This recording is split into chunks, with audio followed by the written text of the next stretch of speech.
বাংলাদেশকে all out করে পাকিস্তানের যে বিশ্ব রেকর্ডে ভাগ বসিয়েছে ভারত। বন্ধুরা, আজকে আমরা সেটাই জানবো যে শোচনীয়ভাবে গতকাল রাতে প্রথম টি-টোয়েন্টিতে ভারতের কাছে হেরেছে বাংলাদেশ। টসে হেরে বাংলাদেশ ব্যাটিংয়ে নেমে এক বল বাকি থাকতে ১২৭ রানে অল আউট হয় বাংলাদেশ। টি-টোয়েন্টি বিশ্ব চ্যাম্পিয়ন ভারত ৭ উইকেটে আর ৪৯ বল হাতে রেখেই লক্ষ্যে টপকে যায়। একটি করে স্বীকার করেন হার্দিক পান্ডিয়া, ওয়াশিংটন সুন্দর ও অভিষিক্ত ফাস্ট বোলার মায়াঙ্ক যাদব।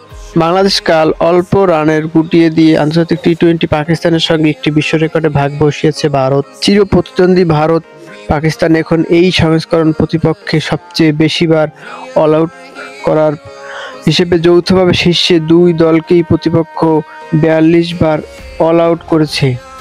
তবে ম্যাচ হিসেব করলে ভারতেই সফল। পাকিস্তানের বোলার ফিল্ডাররা ২৪৫ ম্যাচের মধ্যে ৪২টিতেই প্রতিপক্ষের সব উইকেট নিতে পেরেছেন।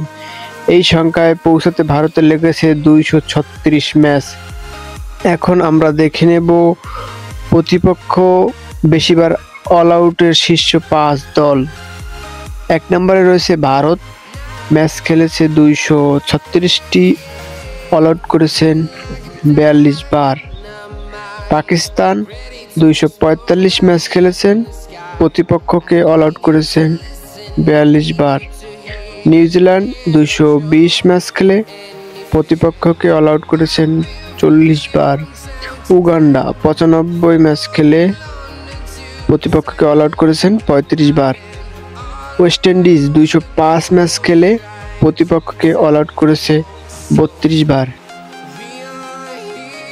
তালিকায় ভারত ও পাকিস্তানের পরেই আছে নিউজিল্যান্ড। কিউরা এখন পর্যন্ত ২২০টি আন্তর্জাতিক টি-টোয়েন্টি ম্যাচ খেলে ৪০ বার প্রতিপক্ষকে গুটিয়ে দিয়েছে। শীর্ষ ৫-এর বাকি দুই দল উগান্ডা ও ওয়েস্ট ইন্ডিজ।